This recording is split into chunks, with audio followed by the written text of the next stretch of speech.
We are here at the Analog Devices stand at Electronica 2022, and we are looking at a hardware development kit for health monitoring as a wearable. Now, a lot of you already probably wear on your wrist a health monitoring device which is a wearable. However, that is a closed source product, and there are accuracy issues that you may be aware of mean that you can't really trust this data in a medical context at least. Now this is an early development kit, but this is the kind of thing that if you wanted to make a wearable of your own that could be used for health monitoring purposes, it would be perfect. Now I'm joined by David, who's going to tell me more about this product and kind of the idea behind it and how it's changed over the years.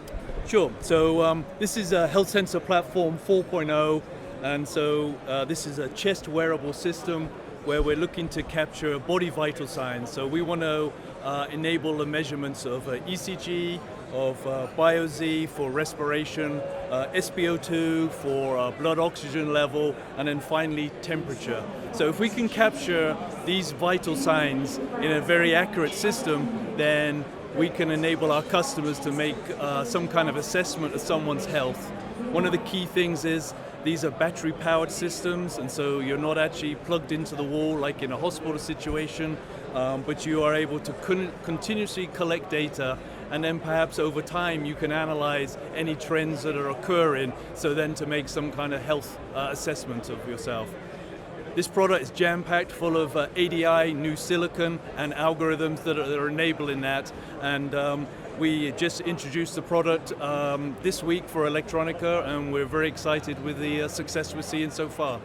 Fantastic, yeah, and there's a few little things I noticed about this straight away. Like I say, this is a kit for developers, but there's a lot of nice little quality of life things. I know I harp on about USB-C far too often, but the fact that all of these sensors attach via USB-C to one central device means that you could get this thing and you could just put it on your body and start developing with it straight away, gathering data and working out what you want to do in your product. One of the things we also talked about is the fact that since this is battery powered, it could be kind of untethered from a computer. It could actually just exist out in the wild, as it were. So if someone was to kind of prototype, I mean, obviously they're going to make their own setup with it, but even with this thing as it is right now, how long could someone wear this thing for and collect data on board? It's a great question. So right now with the current design, this will run for a day and collect an average number of cycles that will still allow you to do some great assessments of health.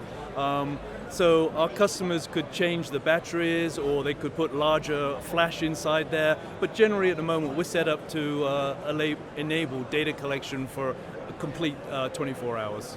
Excellent, that's fantastic. And I guess the final question would just be, if someone was to get this today, are there kind of like GUI tools and things? I know you said it's an open source thing, but is there GUI tools that would allow them to see the data, make sense of it, and work out what they want to do with it? Yeah, absolutely. So on the ADI website, we have this product posted, and what do we actually do? It's a little bit different, is we actually provide bill of materials and schematics and the actual Android app as well, and the GUI to actually drive the product, make that all freely available. So as customers get the hardware, they get access to all of these design files, and so then they can look to bring that into their product, whatever product they're looking to develop, where they need to collect body vital signs. Fantastic. And when it comes to this thing, by the way, if you are interested in finding out more about it, you can look at the accompanying blog post. I'll make sure everything is linked up there. Thank you so much for your time today. That was great. Thank you. Nice to meet you. Thank you. Cheers.